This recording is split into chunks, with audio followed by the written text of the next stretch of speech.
Alors, de quoi allons-nous parler? Eh bien, les ados, un âge pas toujours confortable, ni pour eux, ni pour les parents. Je suis sûre que vous me comprenez. Alors, quand ils sont concernés par le haut potentiel, eh bien, ça peut s'avérer vraiment un défi de taille. En tant que parents, ou peut-être même beaux-parents, voire même les grands-parents, vous ne savez peut-être pas toujours comment vous y prendre. Et parfois, c'est même sportif. Et puis, heureusement, il y a aussi de chouettes moments lorsque tout le monde est dans un bon état d'esprit. Bon état d'esprit, au secours, j'ai pas le mode d'emploi, c'est souvent ce que les gens me disent. Alors, quels sont les codes? Comment guider nos adolescents? Comment leur permettre de voir leurs points forts, de capitaliser sur ces points forts en question? Des tas de questions que vous vous posez probablement. Et aujourd'hui, j'ai le plaisir d'accueillir Isabelle Jeanpère et son fils Pablo, qui accompagnent les ados à profil atypique à réussir leur scolarité et leurs parents à retrouver l'harmonie familiale. Tout un programme.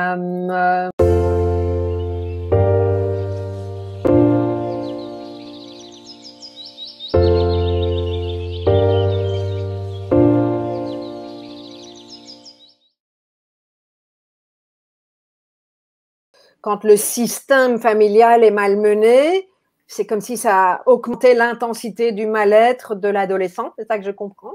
Oui, c'est ça, de l'adolescent et puis de la mère, enfin de la cellule familiale en fait. En fait, le scolaire, le bien-être et l'harmonie familiale, tout ça c'est lié, donc c'est un cercle vicieux après ça. C'est un cercle vertueux si ça va, et si ça va pas, c'est un cercle vicieux. Exactement. Ouais, l'harmonie familiale, c'est une force en fait. Nous, c'est ça qui nous a sauvés, c'est une des clés vraiment qui nous a énormément sauvés, c'est de fonctionner comme une équipe. Vraiment. Que vous continuez à faire d'ailleurs dans l'exercice de vos professions. On ne pensait pas du tout et puis c'est arrivé comme une évidence en fait. À un moment, on s'est dit, c'est ça qu'il faut qu'on fasse. On veut aider les gens qui traversent les mêmes turbulences que nous avons vécues.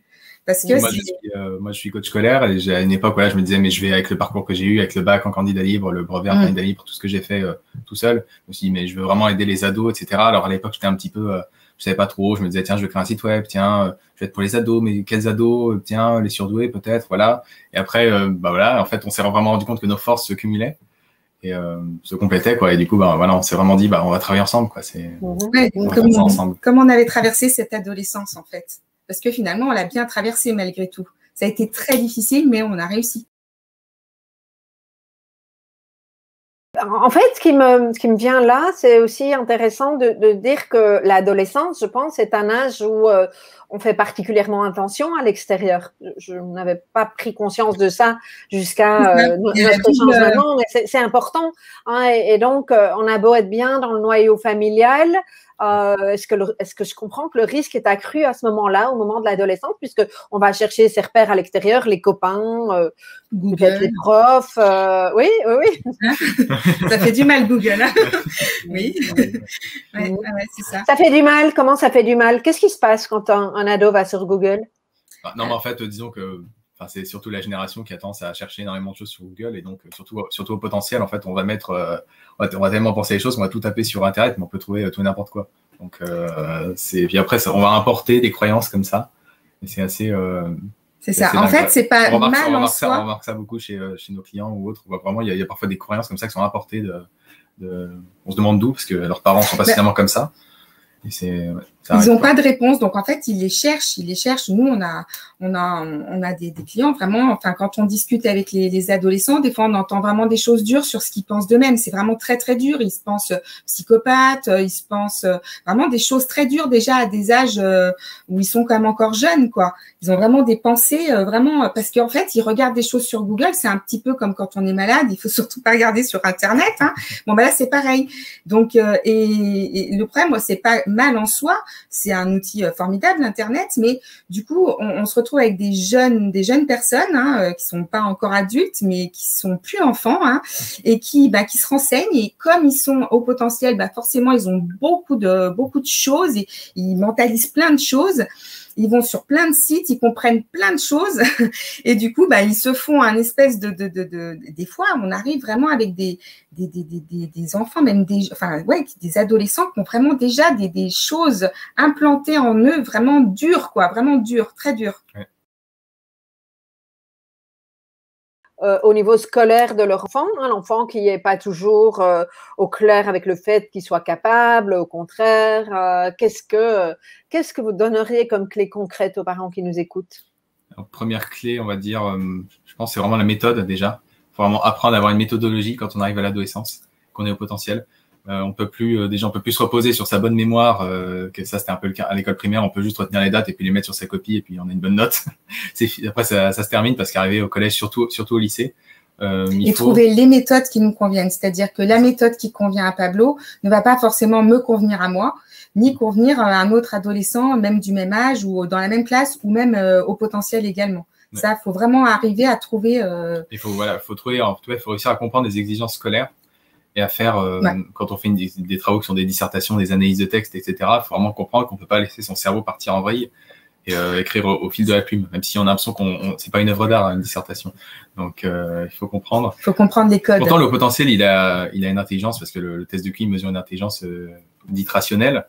Donc, il a les capacités de faire ça. Mais c'est juste qu'il a aussi ce côté créatif qui pour le coup, dans ce travail-là, ça l'empêche, quoi. Et du coup, il faut le ramener, vraiment lui faire comprendre, OK, analyse la question. Et fais ce qu'on te demande et reste vraiment concis, ne sort pas du sujet. Leur sujet, c'est risqué. Voilà, faut vraiment travailler ça énormément avec le potentiel, vraiment qu'ils comprennent ce qu'on veut de lui. Donc, ce que je comprends, c'est que la clé, c'est la méthode, en faisant passer le message de faire ce qu'on lui demande de faire. Oui, puis surtout s'appuyer, voir son profil en fait. Est-ce qu'on est plus visuel? Est-ce qu'on est vraiment, comment dire, s'appuyer sur ses forces en fait. Parce que à l'école, on utilise, si on prend la théorie des 8 intelligences multiples, à l'école, on en utilise 2. Et des fois, on n'a pas ces 2-là en premier, donc c'est un peu compliqué. Donc, faut arriver à trouver des méthodes pour que on arrive à mieux se sentir et à mieux apprendre. Parce que en fait, le haut potentiel, il est à l'école, il entend des choses, ok, super. S'il s'ennuie, il n'y a plus rien qui rentre. Hein. Il est parti sur un autre truc. Donc, en fait, arriver à trouver des moyens. C'est l'ennui aussi. C'est le sens. Des moyens pour que ça rentre. Donc, en utilisant ses sens, en utilisant ses forces, pour que ça rentre et que ça y reste, en tout cas, pour arriver à aller au palier d'après à l'école, quoi. Ouais. Qu'est-ce qu'on peut dire à ces ados qui détectent effectivement les failles du système? Moi, j'ai le sentiment qu'on ne peut pas leur dire non, parce qu'ils les voient. Comment on fait avec ceux-là? Eh bien, il faut vraiment avoir une stratégie. C'est encore, on en revient à la fameuse stratégie, c'est-à-dire, qu'est-ce que je fais à l'école? Pourquoi je suis à l'école? Il faut vraiment, en fait, ils sont tellement matures, la plupart, vraiment, ils ont une maturité dingue. Qu'est-ce que tu veux? Moi, je sais, parce que Pablo, à un moment donné, il me disait, oui, mais bon, est-ce que j'ai vraiment besoin du bac? Dans l'absolu, non. Hein. Vont pas toujours dire, oui, tu as besoin du bac parce que ça n'existe pas avec les hauts potentiels. Ça, on peut pas. C'est pas assez fort pour eux. Donc, il faut arriver à trouver des stratégies. Donc, au final, on lui explique pourquoi est-ce que c'est bien d'avoir le bac, parce que tu peux faire après, c'est comme une porte, une clé pour ouvrir une porte, pour faire des études supérieures, ou parce que si tu veux pas en faire maintenant, plus tard, ce sera quand même plus facile d'avoir le baccalauréat. Enfin, voilà, bon. Et du coup, une fois que ça, il a compris, faut vraiment trouver des stratégies. Par exemple, si c'est vraiment un enfant qui a vraiment beaucoup de difficultés à l'école, vraiment qui a du mal, qui se focalise sur 2 matières où il sait qu'il peut avoir des points sur ces matières-là et travailler ces 2 matières-là vraiment le mieux possible sans que ce soit hyper douloureux, bien sûr. Et après, le reste, se dire, OK, je fais ce que je peux. Mais faut pas attendre des merveilles. Parce que ça, c'est un problème. C'est vrai que pour eux, la scolarité, pour ceux qui n'ont pas le profil scolaire, c'est vraiment une douleur intense. En fait, on ne se rend pas compte parce qu'ils y passent la journée, quoi. Ils passent la journée. Donc, ils passent la journée souvent un peu à s'ennuyer. Et comme tu dis, Nathalie, à trouver les failles. Oui, mais il m'a dit ça, mais moi, j'ai vu un livre ou un reportage, c'est pas du tout ça. Et souvent, ils ont pas tort. Donc, voilà, donc c'est un peu compliqué. Mais lui dire qu'en fait, à l'école, il y a des codes. C'est des codes qui sont pas forcément plus intelligents qu'ailleurs. Ça, on a bien compris. Mais qu'on est obligé de passer par ces codes pour avoir le baccalauréat s'ils sont au lycée ou le brevet s'ils sont au collège. Je parle du système français. Mais voilà, leur expliquer qu'en fait, il y a des codes qui peuvent leur paraître aberrants. C'est pareil quand il faut expliquer la façon dont on a calculé quelque chose. Bon, ça, le haut potentiel, lui, il comprend jamais. Hein. Il dit, mais moi, je m'en fiche. Et quelque part, il a raison. Mais sauf qu'à l'école, faut passer par ces codes-là pour montrer qu'on a utilisé tel raisonnement et pas un autre. Donc là, on est déjà, vous avez abordé d'une certaine manière déjà le troisième pilier, qui est l'harmonie familiale. Est-ce qu'il y a quelque chose que vous avez envie de rajouter? L'harmonie familiale, oui, c'est vraiment, enfin, c'est vrai qu'on a parlé de la communication, du coup, c'est vrai qu'on est entré, c'est vraiment ça, en fait, c'est vraiment ne pas, en tant que parent, c'est vraiment difficile parce que c'est vrai qu'on se sent coupable. En plus, voilà, mais voilà, on a beaucoup comme ça de choses qui nous viennent, même des gens autour de nous, qui c'est pas forcément par malveillance, hein, qui nous disent, mais oui, moi j'étais comme ça, j'ai utilisé la méthode forte. Ok, super. Voilà, bon, et du coup, on a comme ça tendance à souvent se sentir seul, donc oser parler, quoi, oser se parler déjà, même avant de chercher des solutions à l'extérieur, déjà. Comme tu disais, Nathalie, effectivement, se parler, quoi, prendre des rendez-vous, toucher la personne, lui laisser des mots, exprimer ce qu'on ressent et écouter ce que l'autre a à nous dire aussi. Nous, on aime bien faire des mini-contrats parce que les contrats, souvent avec machin, tac, tac, tac, à telle heure. Non, vraiment, souvent, on dégage une ou deux choses. Le parent s'engage envers l'enfant. Je m'engage. Des fois, ça peut être un truc tout bête. Je m'engage à pas soupirer quand tu joues aux jeux vidéo. Parce que c'est important dans les deux sens, hein, mais oui, bien sûr. Tu le laisses jouer, mais tu soupires, donc c'est insupportable. Ouais. Et l'enfant, par exemple, s'engage, je sais pas, à débarrasser sa table quand il mange. Ah ouais. Voilà, des choses toutes simples, mais qui amorcent en fait un respect et la confiance se regagne comme ça. Je te respecte, tu me respectes. En disant, mais comment on fait quand on est inquiet vis-à-vis de notre adolescent, que on se dit qu'il va droit dans le mur, qu'on le voit, nous, en tant qu'adultes, qu'on voudrait quelque part l'empêcher de se faire du mal. C'est pas ce qui est dit, mais c'est ce que moi j'entends dans ce que cette personne nous témoigne. Qu'est-ce qu'on fait avec ça quand on se sent tellement inquiet par rapport à son adolescent? On exprime ou pas? Qu'est-ce qu'on exprime? Comment? En fait, je pense que comme on en a parlé pas mal, mais c'est vrai que d'abord, ça passe vraiment par l'écoute parce que des fois, on est inquiet. Les parents sont inquiets souvent quand il y a un enfant qui est encore scolarisé. Ils sont souvent inquiets par les notes à l'école, par exemple. C'est quelque chose qui revient. Ou par exemple, ils disent oui, mais il fait tout au dernier moment. Donc vraiment, en fait, voir quel est son mode de fonctionnement et en fait, analyser, l'aider dans son mode de fonctionnement. Alors, parfois, c'est pas évident en tant que parent, hein, on le sait bien. C'est pour ça que c'est bien aussi de se faire accompagner, bien sûr, mais ne pas, parce qu'on a, nous, des choses en tant qu'enfant qu'on a entendu, par exemple, quelque chose qui revient souvent, c'est on travaille mal quand son bureau est mal ordonné. Si notre chambre n'est pas rangée, ça veut dire qu'on est bordélique, hein, excusez-moi du terme, mais voilà. Je pense que tout le monde comprendra comme ça. Mais tu as parlé avec ma mère, toi, quand j'étais ado. Non, mais moi, j'étais comme ça. Hein, voilà, on se rejoint, Nathalie. Et en fait, alors moi, par exemple, mon bureau n'est pas du tout rangé, toujours pas. Hein, et pourtant, je travaille très bien. Pablo est beaucoup plus organisé que moi, par exemple, pour certaines choses. Après, c'est relatif. Hein. Parfois, on peut se dire, moi, je peux organiser, alors qu'en fait, par rapport à d'autres gens, on l'est. Voilà. Aller dans le sens de son ado. Nous, on a une maman aussi en ce moment. Sa fille, elle ne travaille que sur son lit. Bon. Alors, effectivement, comme ça, vu de l'extérieur, on se dit, c'est problématique. Comment ça, on travaille sur son lit? Un lit, c'est fait pour dormir. Nous, on a trouvé une solution. Le plaid pour travailler. C'est-à-dire que on travaille, donc on recouvre le lit d'un plaid avec des coussins, hein, faut quand même être bien hein, pour travailler, voilà. Et c'est le plaid pour travailler, par exemple.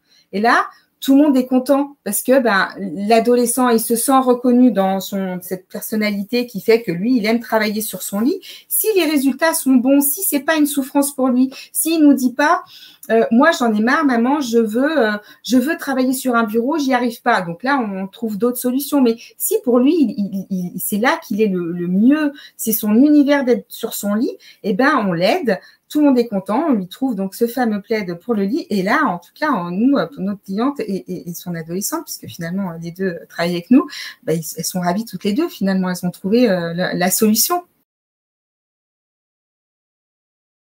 quels seraient les conseils que vous donneriez aux parents pour que eux puissent aussi rester en forme, puissent rester alignés, puissent être bien? Parce que je pense qu'il y a une vraie question là derrière.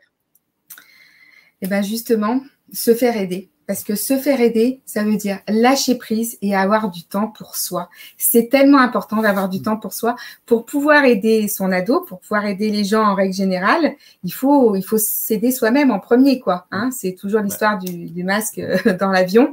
C'est vrai qu'il faut absolument, quand on est comme ça, enfin moi je sais que j'ai été dans cette situation, c'est tellement douloureux et en fait on devient une douleur, quoi. On a plus rien y a plus rien qui sort de bon, quoi. Il faut arriver comme ça à trouver, ne serait-ce que de l'écoute, quelqu'un qui vous écoute, quoi. Pouvoir lâcher tout ce qu'on a, quoi. Parce que des fois on a juste envie de mettre son enfant par la fenêtre, quoi. Si c'est pas nous, on n'en peut plus. Et ça, il faut trouver quelqu'un qui peut l'écouter. La plupart du temps, on va voir des spécialistes, mais jamais on ose lui dire qu'on a envie de mettre son enfant régulièrement par la fenêtre. Il y a jamais personne qui va oser dire ça à un psychologue ou c'est vrai, c'est très difficile. Ouais, l'écoute, c'est important, c'est pas juste se dire ah il m'a dit ça donc oui alors le problème donc la réponse c'est ça, donc voilà. Et prendre du temps pour soi, aller se faire un massage, aller se faire du bien, aller chez le coiffeur, voilà, sortir de ça, quoi, de temps en temps. Merci beaucoup pour cet échange passionnant. Merci. Des retours déjà très très chouettes sur ce regard que vous portez sur la question. Et je vous dis à très bientôt.